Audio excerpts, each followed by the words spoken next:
Acara musiknya nyala lagi. Ya nggak apa-apa.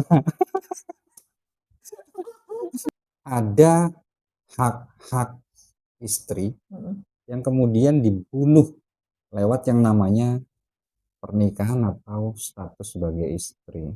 Pernah nggak dapat situasi kayak gitu? Banyak Ya. Jadi sekali. akhirnya si suaminya tuh ngelarang.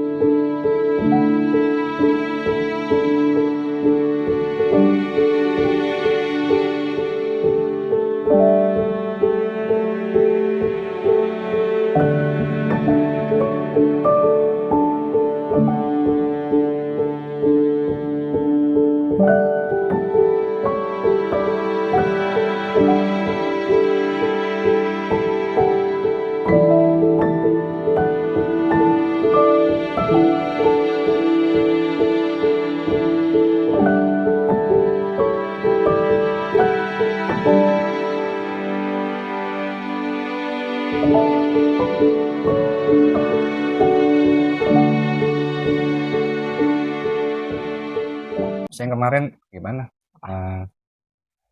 Belum cerita tuh. Apa namanya? Habis buka puasa. Oh, Kan biasanya Umi kalau habis ketemu sama teman kan cerita. bukber sama Irma Seru Mampu. sama Ambu sama Irma. Gimana? Ya, seru kan lama nggak ketemu, susah kan ketemu sama mereka ya dengan kesibukan kita masing-masing gitu.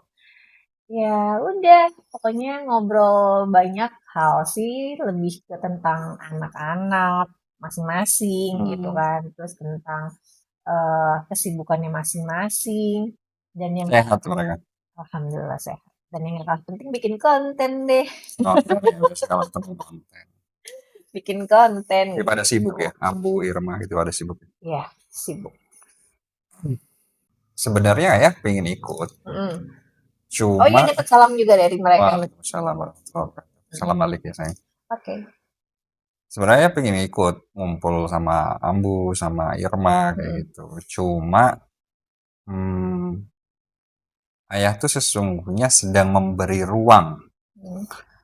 ruang buat Umi tetap memiliki dunianya Umi. Karena bagi ayah itu penting bahwa seorang istri meskipun sudah menikah itu dia tetap harus punya dunianya gitu loh. Selama fungsi-fungsi dalam rumah tangga itu tidak terganggu. Fungsi-fungsi yang memang harus dia jalankan gitu ya. Makanya saya suka heran kalau ada suami yang setelah menikahi seorang perempuan, dunia perempuan yang menjadi istrinya itu dia hentikan semua gitu loh. Nah, ayah nggak pingin. Meskipun Umi sudah menjadi istrinya ayah, menikah sama ayah, ya bagi ayah Umi harus tetap punya dunianya Umi, harus tetap punya ruangnya Umi. Temu teman-teman, makanya kan ayah pernah nanya kan sama Umi, kok udah lama Umi nggak badminton, ketemuan atau makan bareng sama Ambu, sama Irma, atau sama teman-teman yang lainnya kan justru ayah yang nanya gitu kan. Karena bagi ayah nggak boleh dunianya Umi itu berhenti hanya karena Umi menikah sama ayah. Gitu loh. Jadi itu harus tetap berjalan dengan catatan tidak mengganggu fungsi-fungsi diri Umi dalam rumah tangga kayak gitu. Menurut Umi gimana? Iya sih, bener banget. Kadang tuh ada beberapa temen ya, yang dia suaminya tuh, aduh, bisa dibilang overprotective atau apa ya? Entah dia sayang, entah Kayak apa tuh contohnya? ya misalnya kayak yang tadinya dia bekerja terus disuruh berhenti, udah gitu nggak boleh ketemu sama teman-temannya, terus baru ke tetangga sebentar udah dipanggil, ada aja alasan yang nanyain ini nanyain itu gitu, kayak ribet banget sih lo jadi laki-laki gitu kan. Sama yang lebih nggak masuk akal sih menurut Tommy, ketika ada seorang istri yang dia lagi mau main ke rumah orang tuanya itu dilarang. Itu malah dibikin gak nyaman gitu dengan lu diteror pakai WhatsApp atau diteleponin di mana jam segini belum pulang segala macamnya kayak gitu kan. Itu bagi Yumi apa ya? Kayak nggak adil aja sih. Maksudnya kita berumah tangga bukan berarti harus menghentikan aktivitas sebelum menikah gitu loh. Benar. Dekat nih. Kalau seorang perempuan sebelum menikah dia aktif berorganisasi, jangan kemudian setelah menikah organisasinya itu kesibukannya dalam bersosialisasi untuk kepentingan masyarakat banyak, misalkan lewat organisasi tersebut, dihentikan sama suaminya. Kalau sebelum menikah seorang perempuan itu bekerja, lantas setelah menikah serta-merta disuruh berhenti begitu doang tanpa dibuatkan aktivitas pengganti. Misalkan sesuatu yang menghasilkan, dibuatin bisnis di rumah dan seterusnya. Kalau seorang perempuan sebelum menikah bersosialisasi, punya banyak teman, bermedia sosial, jangan serta-merta hanya karena pernikahan sudah menjadi istri seorang laki-laki, lalu oleh suaminya itu dihentikan semua. Menurut ayah ini aneh. Sampai banyak klien ayah, tetangga kita juga ada, yang baru main ke rumah tetangga, istri mau bersosialisasi, mau ngobrolin apa kayak dapur kayak dan seterusnya, baru main sebentar udah dipanggil. Bermedia sosial nggak boleh, berorganisasi nggak boleh, berhenti semua. Ini kayaknya tuh kayak ini pernikahan yang macam apa ya, membuat seorang istri kemudian menjadi kehilangan dunianya. Yang lebih parah lagi itu yang beberapa klien ayah yang kemudian kayak sebelum menikah, perempuan-perempuan ya, sebelum menikah dia sudah sekolah tinggi-tinggi, lalu bekerja dengan posisi yang sudah cukup tinggi juga, gajinya sudah besar.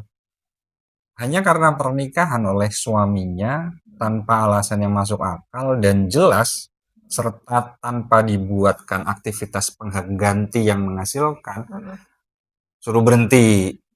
Ini nih jadi menurut ayah ya, ayah ingin katakan bahwa ada hak-hak istri yang kemudian dibunuh lewat yang namanya pernikahan atau status sebagai istri. Iya. Gue sepakat nggak dengan perilaku-perilaku kayak gitu dari seorang suami atau sebagian suami? Maksudnya menghalangi gitu? Yang menghalangi istri untuk membunuh hak-haknya itu? Enggak sepakat lah. Soalnya apa ya?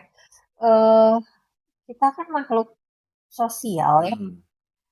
Manusia itu kan makhluk sosial. Jadi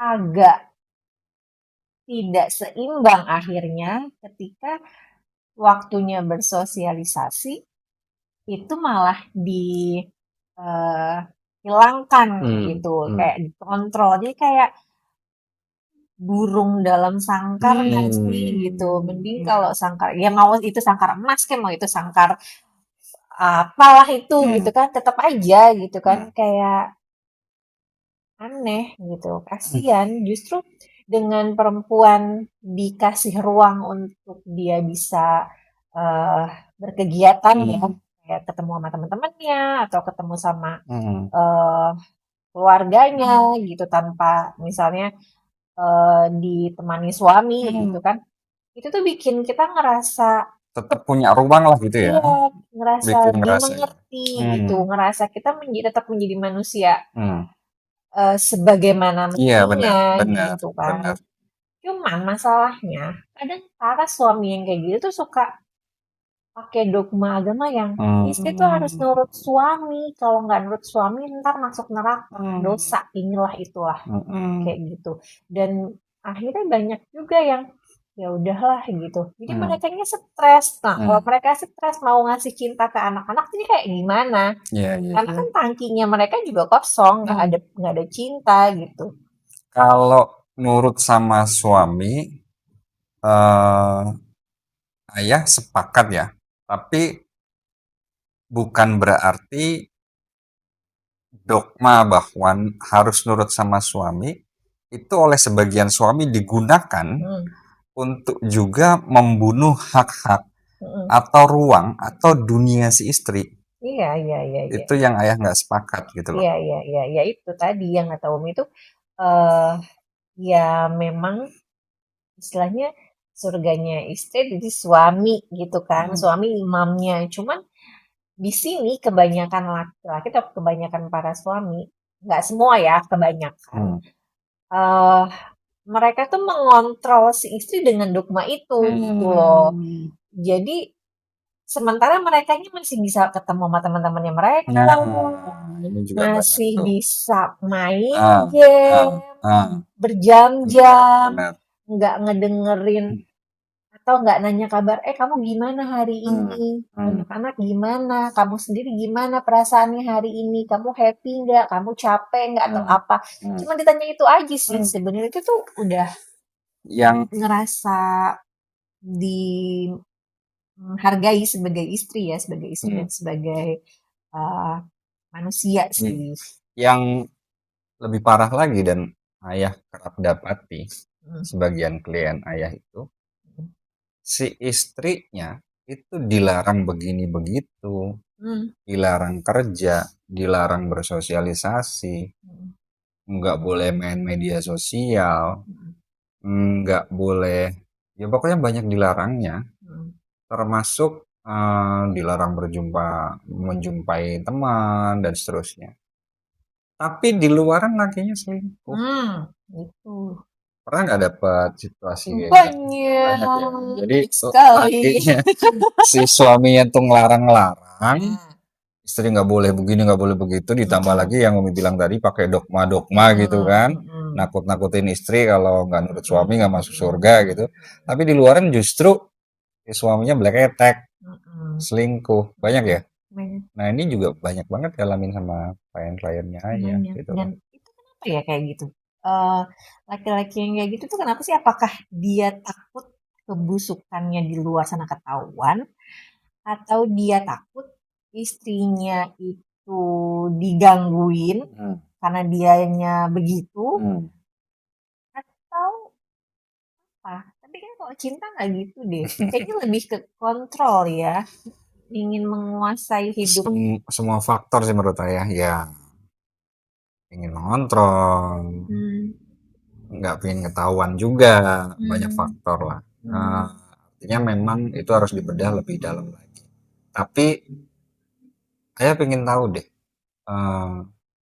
perasaannya Umi sendiri ketika sebagai perempuan, sebagai manusia, dan juga sebagai seorang istri, keseharian Umi tetap diberi ruang oleh ayah, yakni Umi tetap memiliki dunianya Umi sebagai perempuan, bisa ketemu teman, didukung untuk berorganisasi, berkreativitas, mengerjakan sesuatu sama teman-teman, kemudian ya segala hal yang itu memang pernah Umi lakukan sebelum Umi menikah sama ayah. Itu perasaan Umi sebagai perempuan, istri, dan sebagai manusia itu gimana? Ya udah pasti happy ya. Ini juga mau berterima kasih sama yang si sayang mama udah memberikan ruang itu untuk Umi gitu. Dan Umi merasa bahwa beruntung dan jadi ya maksudnya nggak ada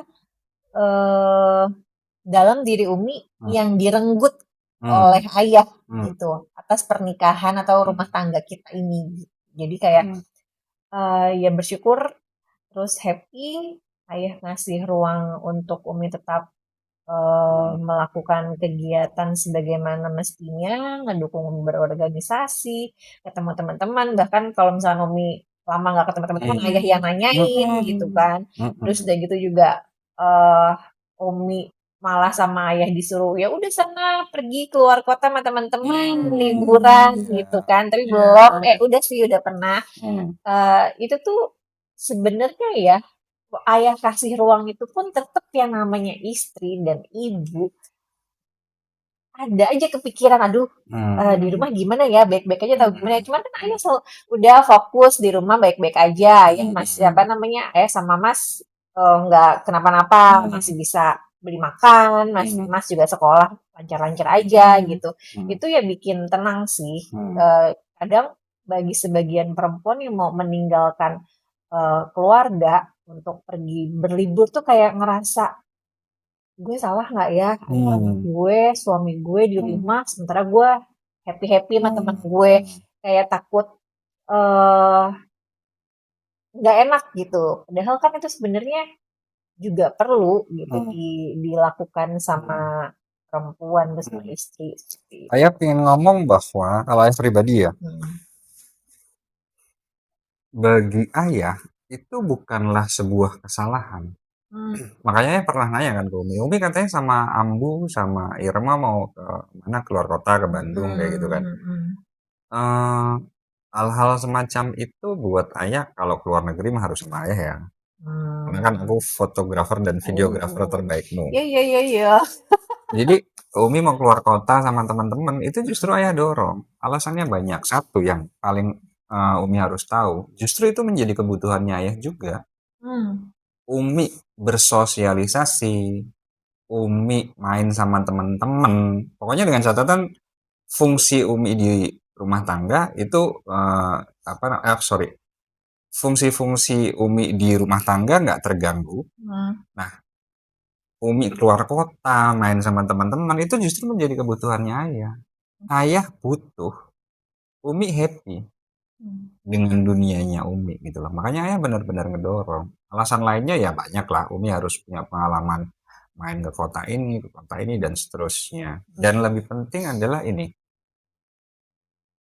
Terkadang jarak itu kan bisa membuat kita melihat lebih jelas lagi. Satu, gini, gunung itu nggak bisa dilihat keindahannya, bentuknya, ketika kita berada di gunung itu.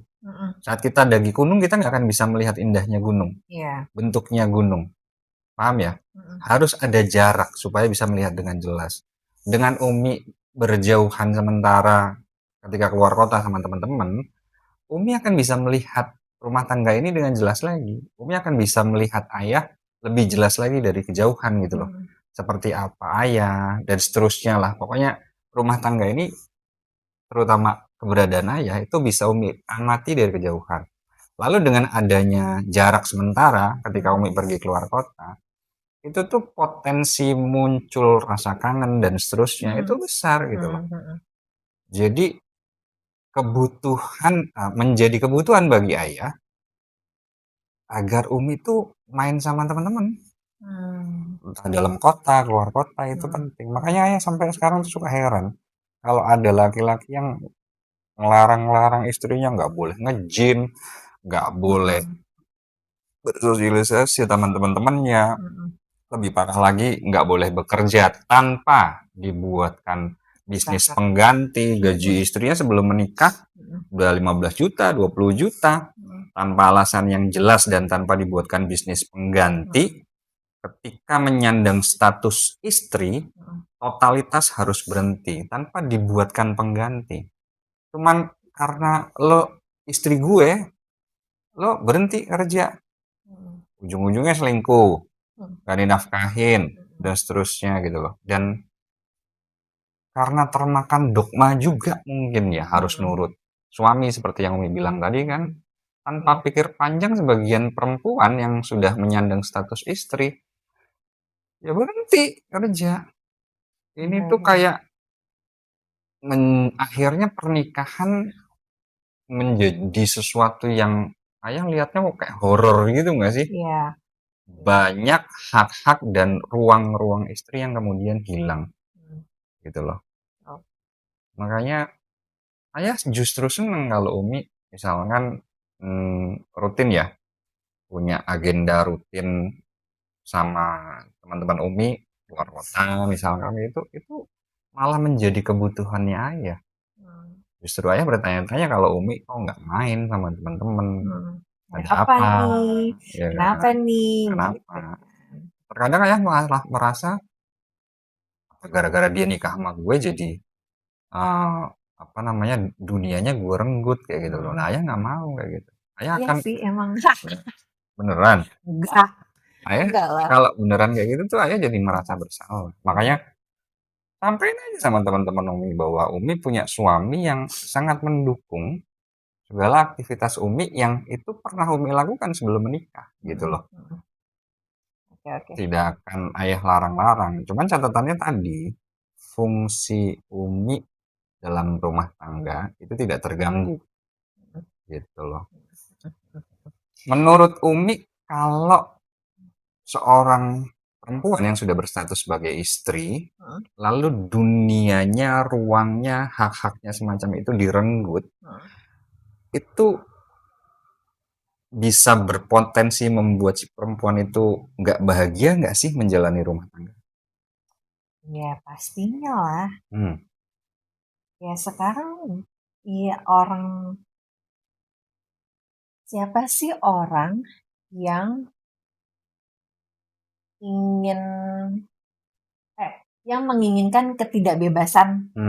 Dalam hal ini bukan berarti bebas yang Tanpa ukuran. iya, terabas ini ya, bukan gitu. Tapi bebas dalam arti ya kayak bebas bersuara, bebas berpendapat, bebas untuk sosialisasi dengan teman-temannya, bebas mengunjungi keluarganya, gitu kan. Ini tuh banyak banget yang sebenarnya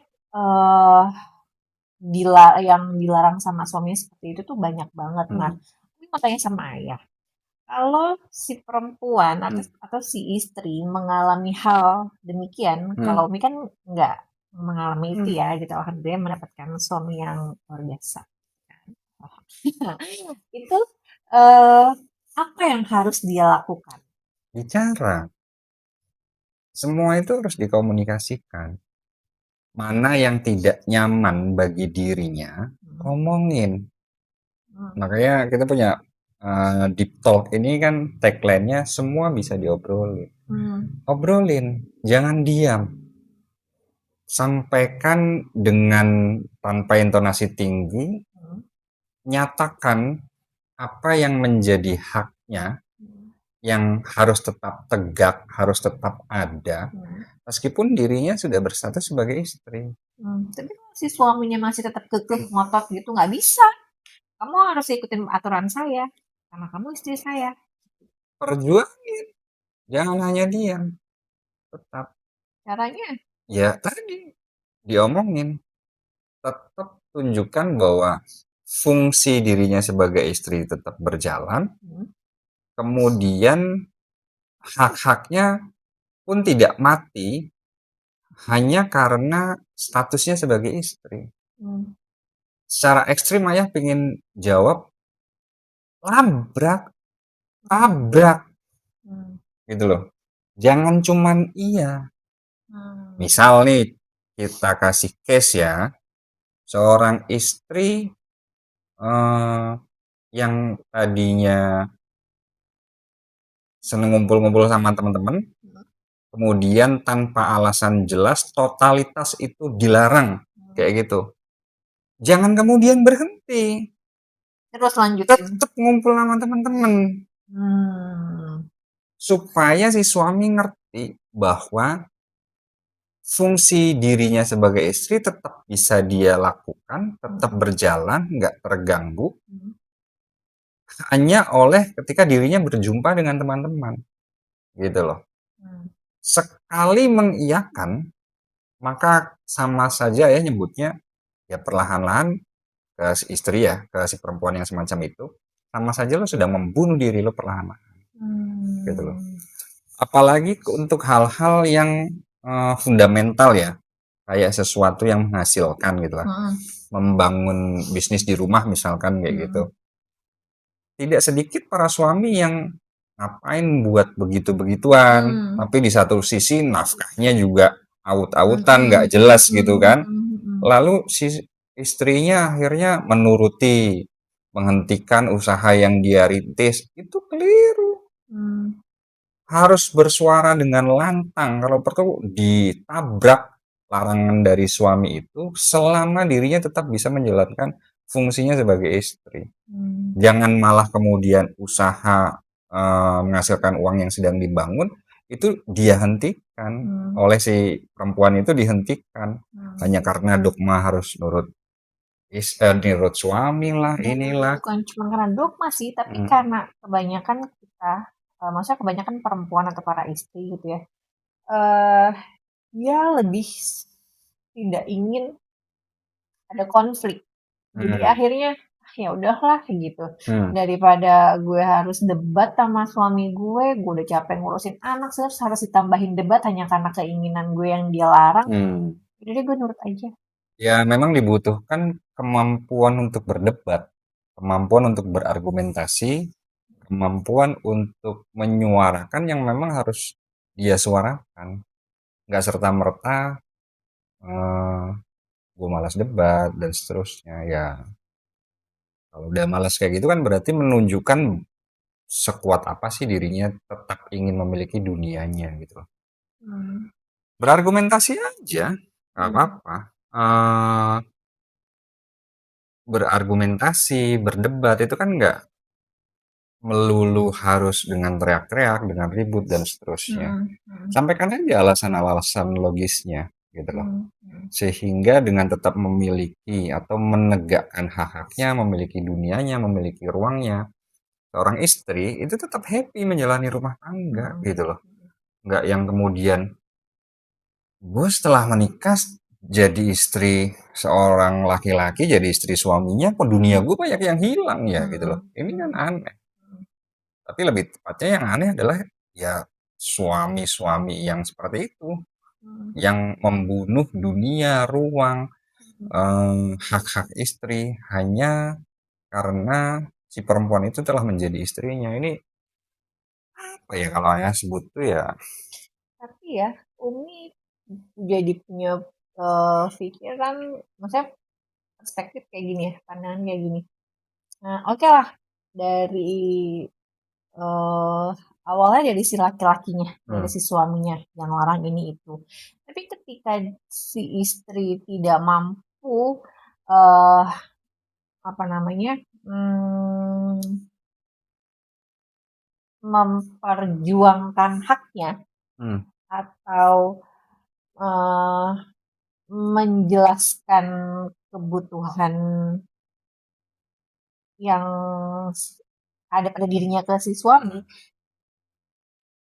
ternyata si istri juga lah yang ikut turut membunuh dirinya pelan-pelan gitu gak sih?